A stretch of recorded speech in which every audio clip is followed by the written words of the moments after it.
संगति का असर। एक बार एक राजा शिकार के उद्देश्य से अपने काफिले के साथ किसी जंगल से गुजर रहा था। दूर दूर तक शिकार नजर नहीं आ रहा था।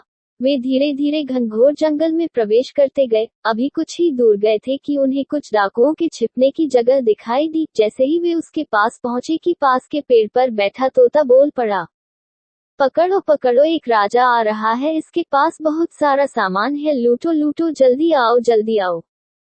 तोते की आवाज सुनकर सभी डाकू राजा की ओर दौड़ पड़े। डाकुओं को अपनी ओर आते देखकर राजा और उसके सैनिक दौड़कर भाग खड़े हुए।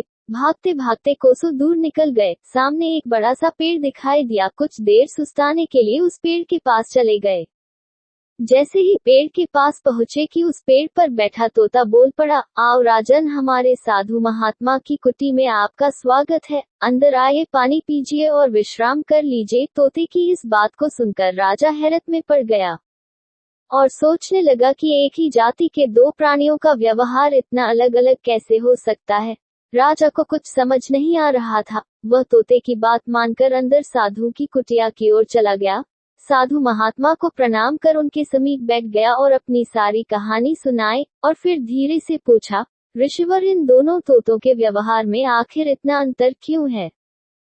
साधु महात्मा धैर्य से सारी बातें सुनी और बोले, ये कुछ नहीं राजन, बस संगति का असर है।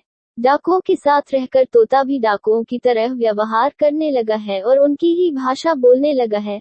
अर्थात जो जिस वातावरण में रहता है वह वैसा ही बन जाता है। कहने का तात्पर्य यह है कि मूर्ख भी विद्वानों के साथ रहकर विद्वान बन जाता है और अगर विद्वान भी मूर्खों की संगत में रहता है तो उसके अंदर भी मूर्खता आ जाती है। इसलिए हमें संगति सोच समझकर करनी चाहिए।